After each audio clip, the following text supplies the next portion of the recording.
સ્વાધ્યાય 3.3 દાખલા નંબર 2 નો ચોથો દાખલો વાંચીએ છીએ કે મીનાબેન જે છે એ 20,000 રૂપિયા ઉપાડવા બેંકમાં ગયા. કેટલા? 20,000. પણ એની શરત એવી હતી, કેશિયરને એવું કીધું કે મને 50 ની 100 ની નોટ જ જોઈએ, મારે બીજી એક પણ નોટો જોઈતી નથી. ઓકે, અને પછી એને એ કે મને 25 નોટો જ જોઈએ. ટોટલ કેટલી નોટો જોઈએ? 25 નોટો જ જોઈએ એવું કીધું. પછી બેંક વાળા એમ ન કીધું જા બેન જા ઘરે વહી જા, તારે 2500 2000 જોતા તો લેતી જા, પણ એવી કન્ડિશન ન મૂકાય. ઓકે, એને હું કન્ડિશન મૂકી મીનાબેને કે મારે 2000 જોવે છે, મારે પાછી 50 ની 100 ની નોટો જ જોઈએ છે, અને મારે પાછી કુલ 25 નોટો જ જોઈએ છે.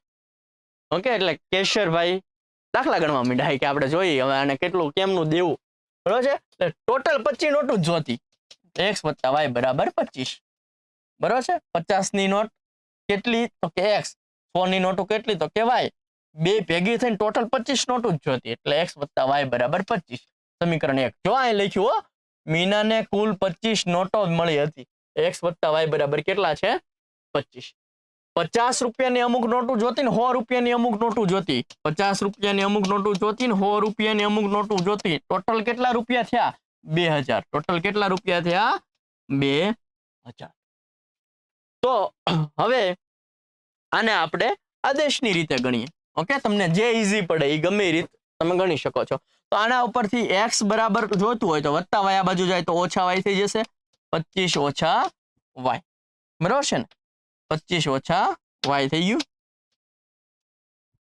અહીં x ની જગ્યાએ 25 ઓછા y લખી નાખો. ઓકે, ચલો આપણે આ જ રીત કરીએ. હવે આદેશમાં જતા રહ્યા છે તો આદેશમાં જતા રહીએ, બાકી ઈઝી તમને લોપની રીત જ પડશે. ઓકે, તો x બરાબર 25 ઓછા y. અહીંયા x દેખાય ને 25 ઓછા y લખી નાખો. 50 આમનો. આ બન્યું શેમાંથી? સમીકરણ 1 માંથી. તો મૂકવાનું શેમાં? 2 માં. ઓકે, 2 માં તમને જ્યાં x દેખાય ને 25 ઓછા y મૂકી દો. 50 x ની જગ્યાએ 25 ઓછા y વત્તા 100y બરાબર 2000. ઓકે, 25 ગુણ્યા 50. 25 પંચા કેટલું થાય? 25 પંચા 125 ને 0 આપી દો. 50 ગુણ્યા y એટલે 50y વત્તા 100y આમ નામ 2000 આમ નામ. ઓકે, 1250 પેલી સાઈડ જવા દો. 100 માંથી 50 કાઢી નાખો. 100y ઓછા 50y એટલે તમને જવાબ મળશે 50y. 2000 માંથી 1250 બાદ કરો. 2000 માંથી 1250 શું કરવાના છે? બાદ કરવાના છે. 2000 માંથી 1250 બાદ કરો એટલે 750 વધશે. કેટલું વધશે? 750. મીંડું મીંડું ગયું. 75 ભાગ્યા 5 કરો એટલે 15 પંચું 75. y શું મળ્યું? 15. y 15 મળ્યું એટલે કે 100 ની નોટ 15 મળી. x તે 50 ની નોટો અને y હતી 100 ની નોટો. ઓકે, તો y 15 મળી. હવે y 15 અહીં મૂકી દો. x + y બેયની ટોટલ કેટલી હતી? x + y બરાબર ટોટલ 25 નોટો જ મળવી જોઈએ. તો y તમને મળી 15. ઓકે, તો x કેટલી નોટ મળી હશે? 25 ઓછા 15 એટલે કેટલી નોટ મળે છે? 25 ઓછા 15 એટલે 10 નોટો તમને કોની મળી હશે? 10 નોટો 50 ની આપી અને 15 નોટો જે છે એ 100 રૂપિયાની આપી, એટલે મીનાબેનને 2000 રૂપિયા મળી. ઓકે, ચલો આનો આ દાખલો આપણે જે છે એ લોપની રીતે કરીએ, જોઈએ કયું તમને મજા આવે છે. કે ભાઈ મીનાબેનને છે ટોટલ 25 નોટો જોઈતી છે.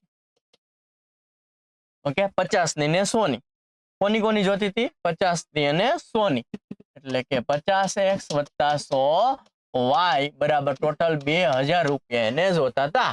હવે આ સમીકરણને 50 વડે ગુણી નાખો અથવા તો 100 વડે ગુણી નાખો. ઓકે, 100 વડે ગુણી નાખો એટલે અહીંયા 100 થઈ ગયા. ઓકે, અહીંયા 100 થઈ ગયા અને અહીંયા પાછળ બે મીંડા આપી દો.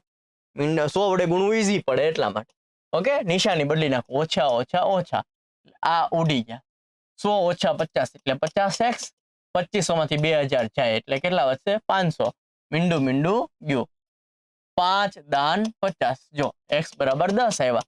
હવે આ x વત્તા y બરાબર 25 હતું, તેમાં x ની જગ્યાએ 10 મૂકી દઉં. ઓકે, એટલે 10 આ બાજુ જાય એટલે y બરાબર 25 ઓછા 10 બરાબર 15. એટલે હું તમને કહું છું કે લોપની રીત કરાય, ઈઝી પડે. ડન થાય છે, કેલ્ક્યુલેશન ઈઝી પડે, સમય પણ ઓછા સમયમાં પૂરું થાય ને પેપર પણ ટાઈમે પૂરું થઈ જાય. એટલા માટે આદેશની રીત કરતા લોપની રીત કરાય. પણ તેમ છતાં તમારી જે મેથડમાં પકડ વધારે હોય એ મેથડ કરવી. બરાબર છે. પર્સનલી હું જે છે એ લોપની રીત વધારે કરું છું. ડન. ચાલ, આશા રાખું છું સમજાણું હશે, મજા આવી હશે. મળીએ છીએ નેક્સ્ટ નવા દાખલા સાથે. ત્યાં સુધી જય હિન્દ, જય ભારત.